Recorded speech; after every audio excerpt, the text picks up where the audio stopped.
Hi, I'm Mr. New Jersey. Tuesday saw the first of two gubernatorial debates between Democrat Phil Murphy and Republican Kim Guadagno. This video will focus on property taxes, the various issues associated with them, and the candidates' stances on those issues. Property taxes consistently register in polls as the issue New Jersey voters care most about. The first question in the debate was about property taxes, and property taxes were discussed more than any other issue at the debate, so it's important that we talk about them. We'll examine property taxes through three key lenses: the arbitration cap, municipal consolidation, and the federal tax plan currently under consideration by Congress. We'll begin with the arbitration cap. First off, know that your property taxes are local taxes for the county and municipal governments, including, dependent on your town, school board and fire board, rather than your state taxes. But state policies can impact how high your property tax bill goes by influencing what your local governments do and don't spend on. An example of this is a state law that bars police officers and firefighters from going on strike. The law is in place because it would be devastating to have municipalities or counties go without police officers or firefighters for any length of time. But the law also complicates contract negotiations between police and firefighter unions and the local governments that employ police and firefighters. When the contract negotiations deadlock between the unions seeking raises and the local governments not wanting to give them, the state law enables both parties to enter into arbitration, where a third party intervenes and imposes a binding agreement on the two sides. Thus, the state law ensures that the police and firefighters keep working, but it also imposes a mandatory payment on your local governments that they can't do anything about. Now we need to distinguish between two different property tax-related caps imposed by the state government. The first is an overall property tax levy cap, which says that your local governments can't raise your property taxes by more than 2% in a given year. Now, there are certain exemptions and aspects of local government budgets that are exempted from this rule, so your property taxes can go up by more than 2%, but the cap does limit how much your property taxes can go up, at least somewhat. The property tax levy cap has no expiration date, so it will continue to exist unless a state legislature repeals it. The second cap we need to talk about, which is the one relevant to Tuesday's debate, is the arbitration cap. Local governments were having trouble meeting the overall 2% property tax cap, in part because of the mandatory payments imposed on them by third-party arbitrators in firefighter and police contracts that we discussed earlier. To resolve this issue, the state introduced the arbitration cap, which prohibits arbitrators from giving more than a 2% raise to police and firefighters in a given year. However, unlike the total property tax levy cap, the arbitration cap has an expiration date, which happens to be the end of this year. The state set up a task force to examine the effects of the arbitration cap. To ensure an even partisan balance on the task force, half of its members were appointed by Republican Governor Chris Christie, and half were appointed by the state legislature's Democratic leaders. In September, the Republican members of the task force released a version of the report that the Democratic members of the task force did not approve of. This version found that the arbitration cap saves New Jersey taxpayers billions of dollars each year, and that the arbitration cap should be extended. The Democratic member said that they need more data before they can make an accurate judgment, and that the version of the report released by the Republicans does not accurately reflect their views.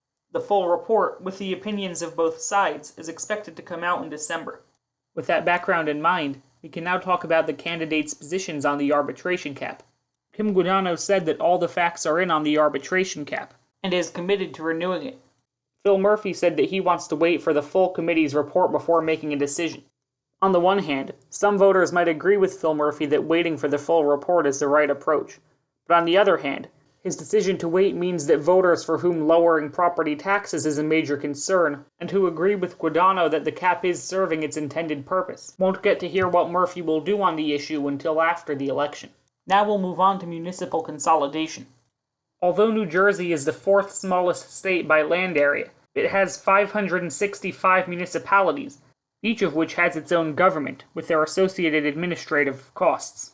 Municipal consolidation is the idea that neighboring municipalities should join together to share, and hopefully lower, costs. Imagine, for example, that two small neighboring towns have their own fire departments. Each town buys, maintains, and pays for crews to operate 3 fire trucks. Now consider that if the two towns joined, Perhaps only 4 or 5 fire trucks would be necessary between them, lowering the cost somewhat. That's the theory behind municipal consolidation, and you can apply it to just about any municipal service, even to the municipal council itself.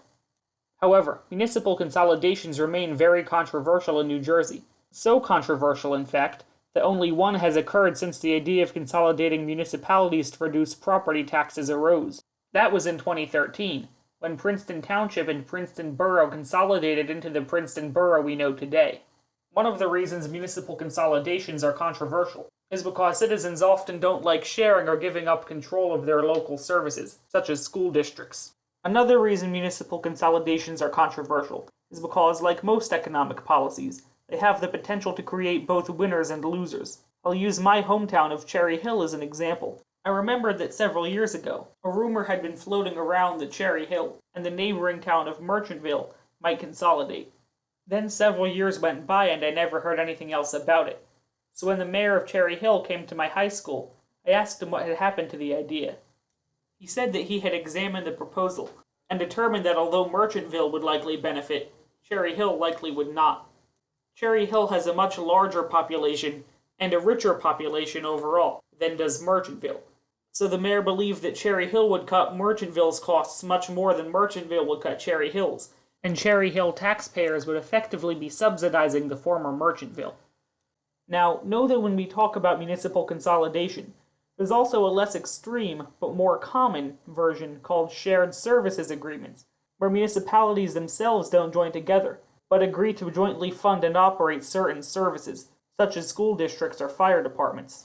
In fact, the discussion about municipal consolidation during the debate actually began with a simpler question about school district consolidation. Phil Murphy said, quote, "I think you can incentivize school districts and communities to share services, as opposed to hitting them over the head with a stick," unquote. Murphy went on to say that his campaign has come up with an idea to have a shared service czar, who would help communities interested in the idea of shared services plan and implement the policy. In contrast, Kim Guadagno said, quote, "I think we have to demand that school districts do it, and not just school districts. I mean any public service. Towns should consolidate. Police departments should consolidate. Fire departments, career fire departments should consolidate. Any time we can streamline government, we should do it and we should do it now," unquote. Guadagno also suggested that the 2% property tax cap might compel municipalities to share services in order to stay within the limits. These quotes demonstrate the heart of where the candidates agree, as well as where they disagree, on the issue of consolidation. On the one hand, they show that both candidates believe that consolidation is ultimately a good thing, and should be sought along a broad spectrum of services, including but not just limited to school districts. On the other hand, Phil Murphy believes that consolidation should be voluntary, and that with the right combination of state incentives and assistance, municipalities will be willing to give it a try. Whereas Kim Guadagno believes that if progress is to be made on the issue of consolidation, the state will have to make it mandatory. She believes mandatory consolidation is a critical part of lowering the costs of government and cutting property taxes. Keep in mind, though, that when I use the word consolidation in this context, I'm including both municipal consolidation and shared service agreements. I don't know whether Guadagno would make it mandatory that towns themselves consolidate, or just that they share services. Now we'll turn to the third dimension of the property tax debate, which is the Trump administration's tax proposal that's currently being considered by Congress. The proposal seeks to lower taxes nationwide by lessening the number of tax brackets and lowering tax rates overall. However, it would also repeal a provision currently in the tax code, which allows individuals to deduct their state and local income and property taxes from their federal tax-assessable income. The repeal of this provision could particularly hurt taxpayers in states with high local and state taxes, such as New Jersey. Let's look at a hypothetical example of how this could play out. Note that these numbers are not meant to represent actual tax brackets, incomes, or property tax assessments. I simply picked the easiest numbers I could think of to work with. This example is only meant to represent the type of math that goes into analyzing this tax plan. Now that that's all said, imagine someone's salary is $1,000, and their state and local taxes are $100. As the tax code stands today, the $100 that goes into their state and local taxes would not be counted in the portion of their income that can be assessed for federal taxes. Thus, $900 would be their federal tax assessable income, and at a rate of 33%, they would pay $300 in federal taxes. Now imagine that under the new tax plan, their federal tax rate falls to 31%, but they can no longer deduct their state and local tax bill from their federal tax assessable income. Their federal tax assessable income would now be $1,000, and at a rate of 31%, they would pay $310 in federal taxes. However, I want to emphasize that this would by no means be the guaranteed outcome for every New Jersey taxpayer. It entirely depends on how much your federal tax rate would fall under the new plan, and how much you pay in state and local taxes.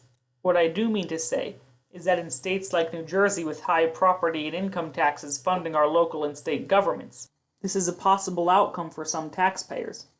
Another possible but less extreme scenario New Jersey taxpayers could face is that they'll see their overall taxes drop, but not by as much as the federal tax rate decrease would imply. At which point, more New Jersey taxpayers might decide that the small amount they're getting back from the tax cut isn't worth the larger amount that they're losing in government services, or if the government fails to cut services in proportion with its tax cut, then in the amount that's getting added to the deficit. It's because of effects like these that Murphy says New Jersey would be victim state number 1 under the federal tax plan. He said eliminating the deduction would be devastating for New Jersey. He said we need to make sure New Jersey's congressional Republicans oppose the plan, and urged Governor Christie and Lieutenant Governor Guadagno to embolden New Jersey's congressional Republicans to do so.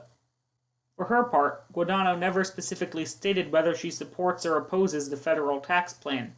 She said the federal tax plan is based on the nation as a whole, and focused her answer on the need for property tax relief here in New Jersey. So that's how your 2017 gubernatorial candidates stack up on several of the issues surrounding property taxes. I've put together a table summarizing what we've discussed, which you can see on screen now. I hope you found this video useful and informative. If you did, please like and subscribe. I'll see you next time.